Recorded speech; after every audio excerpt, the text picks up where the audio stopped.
अगर आज मैं भी पढ़ी लिखी होती तो मैंने मोहल्ले में हो रहे कंपटीशन को जीत लिया होता और अच्छी खासी मोटी रकम जीतकर आपके हाथ में थमाई होती माँ। बड़ बोली, ज्यादा मत बोल। जितना तेरा कद है ना उससे भी 50% कम बोला कर। इस घर में ही क्या, हमारे खानदान में किसी भी औरत को पढ़ने की इजाजत नहीं है। देख तेरी बड़ी भाभी मधु, ये भी कहाँ पढ़ी है, इसके घर वालों ने भी इसे पढ़ने नहीं दिया। तो अब आप बाकी लोग जो करेंगे वही करोगी? पढ़ना सिर्फ लड़कों के हाथ में है। किताब, पेन, पढ़ाई ये आदमी ही कर सकते हैं, क्योंकि उन्हें ही तो आगे जाके कमाना है। औरतों को तो सिर्फ बेलन, झाड़ू और पोछा यही करना है जीवन भर। और तेरे इस कंपटीशन को जीत कर मुझे नहीं चाहिए पैसे। मेरा बड़ा बेटा सागर अब कमा रहा है और छोटा बेटा तेज भी अपने कॉलेज की पढ़ाई के बाद कमाएगा ही। तारिणी, तू तो बस अपनी बड़ी भाभी से खाना बनाना और घर के बाकी काम करना सीख ले। सच में आप सबकी सोच ना जमीन में धसी हुई रहेगी लाइफ टाइम। न जाने क्यों मैं इस घर में पैदा हुई। ऐसा नहीं बोलती तारिणी। तारिणी रोकर अपने कमरे में चली जाती है। पाठक परिवार में आज तक किसी भी लड़की ने पढ़ाई नहीं की और सिर्फ लड़कों को ही इजाजत दी जाती है, लड़कियों को नहीं। बिंदु के 2 बेटे होते हैं। बड़ा बेटा सागर जो एक अच्छी नौकरी करता है और उसकी बीवी मधु है, और छोटा बेटा तेज जो अभी कॉलेज में अपने लास्ट ईयर की पढ़ाई पूरी कर रहा होता है। बिंदु और यशराज ने कभी अपनी बेटी तारिणी को पढ़ने नहीं दिया, जिसकी शिकायत वो आज तक करती है। तेज को अपने कॉलेज में प्रीति नाम की एक लड़की से प्यार हो जाता है। प्रीति, वो दरअसल मुझे ये बात तुमसे बहुत समय से कहनी है। कल इकोनॉमिक्स के क्लास के बाद मैं तुम्हारे लिए रुका भी था, लेकिन तुम चली गई। बोलो ना तेज, क्या हुआ, क्या कहना है तुम्हें? प्रीति, अब मुझे तुमसे प्यार हो गया है। क्या तुम मुझसे शादी करोगी? देखो, हम पिछले 5 साल से एक दूसरे को जानते हैं। आई नो तेज, जैसे तुमने अपने जज्बातों को मन में छुपा के रखा, वैसे मैंने भी छुपाया। मैं भी तुमसे प्यार करती हूँ, लेकिन मैं तुमसे शादी कैसे कर पाऊंगी? क्यों? कौन रोक रहा है हमें? जहाँ तक मुझे पता है हमारे शहर में लड़कियों को पढ़ने नहीं देते, ना ही पढ़ी लिखी लड़कियों से शादी करवाई जाती है। तुम्हारी बहन तारिणी भी नहीं पढ़ पाई ना अब तक। आई नो, फिर तुम्हारी माँ कैसे मानेंगी? तुम इस सब की चिंता मत करो। I'll fix that all. बस भरोसा और हिम्मत रखो। तेज घर जाकर अपने माता पिता बिंदु और यशराज से बात करता है इस बारे में, और प्रीति के बारे में जानकर बिंदु और यशराज कहते हैं, हैं? तू बोरा गया है क्या लल्ला? देख, ये सब हमारे घर में ही नहीं, राज घरानों में भी होता है। अब प्रीति के माँ बाप होंगे फिर पूरी, लेकिन हम नहीं। हाँ बेटा, ये शादी कतई नहीं हो सकती। शादी में लड़का आगे और लड़की पीछे होती है। वैसे ही जीवन में भी पत्नी पति से एक कदम पीछे ही होनी चाहिए। ठीक है, अगर आप लोगों को ये सही लगता है तो मैं भी वही करूंगा जो मुझे सही लगता है। अब आप सब मेरा मरा हुआ मुंह ही देखोगे। गंगाजल तैयार रखिएगा। हाय हाय लल्ला, ये तू क्या बोले जा रहा है? पागल हो गया है क्या? तेज अपनी जिद से पीछे नहीं हटता और वो पूरे 1 महीने तक बिंदु, यशराज और अपने बड़े भाई सागर को मनाने में ही लगा रहता। तब कहीं जाकर कुछ महीनों बाद वो सब राजी होते हैं और कॉलेज की पढ़ाई खत्म होते ही 1 साल बाद तेज और प्रीति की शादी हो जाती है। लेकिन बिंदु, यशराज और सागर अब भी इस शादी से थोड़े से नाखुश ही होते हैं। जब घर के सभी आदमी खाना खाने बैठते हैं तब प्रीति भी उनके साथ खाना खाने के लिए बैठती है। तभी, अरे ओ अकल की अंधी, पागल हो गई है क्या? अरे माना कि तुम एक पढ़ी लिखी लड़की हो, लेकिन इसका मतलब ये तो नहीं ना कि घर के और ससुराल के तौर तरीकों का पालन भी ना किया जाए। खाना पहले घर के आदमी खाते हैं और फिर औरतें खाती हैं, दोनों एक साथ नहीं बैठे, समझ गई? लेकिन मम्मी जी, ऐसा क्यों? मेरा मतलब खाना तो सबका एक ही होता है ना, तो सब अलग अलग बैठकर क्यों खाए? प्रीति, तुम चलो ना रसोई में, चलो, सबके लिए कटोरी में खीर परोसनी है।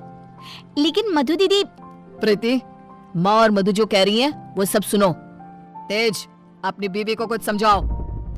प्रीति, प्रीति गुस्से से उठकर रसोई में चली जाती है और मधु के साथ खीर को कटोरियों में परोसने में लग जाती है। प्रीति, हम इस घर की बड़ी बहू हैं, उसके बावजूद भी हमें हर मामले में, हर काम में पीछे रखा जाता है, जूती की नोक पे रखा जाता है, क्योंकि हम पढ़े लिखे भी नहीं हैं। अब सोचो, हम बड़ी बहू होकर भी हमारा ये हाल है, तो तुम्हारे साथ क्या क्या होगा?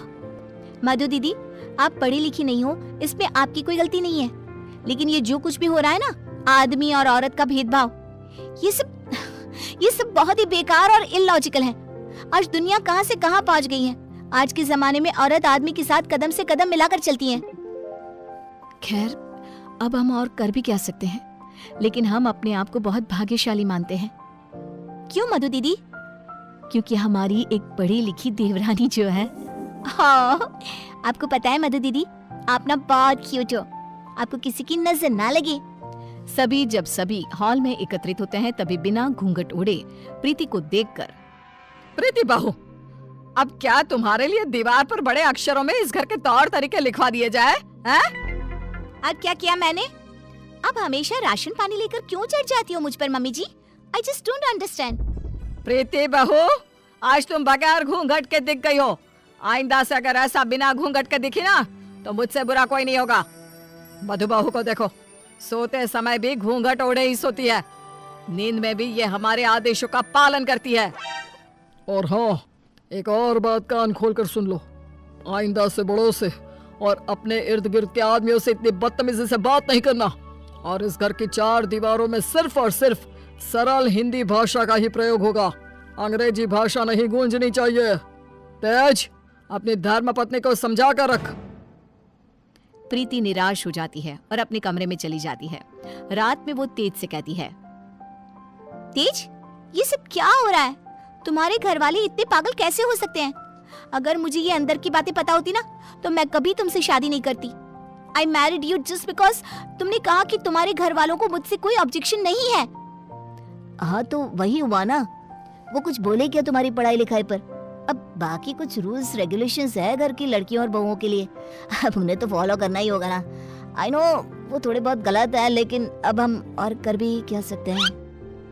एक दिन जब यशराज दूध वाले का हिसाब कर रहा होता है तभी ये 3 हफ्ते जुलाई महीने के और 2 हफ्ते अगस्त के, तो कुल मिलाकर पूरे हुए।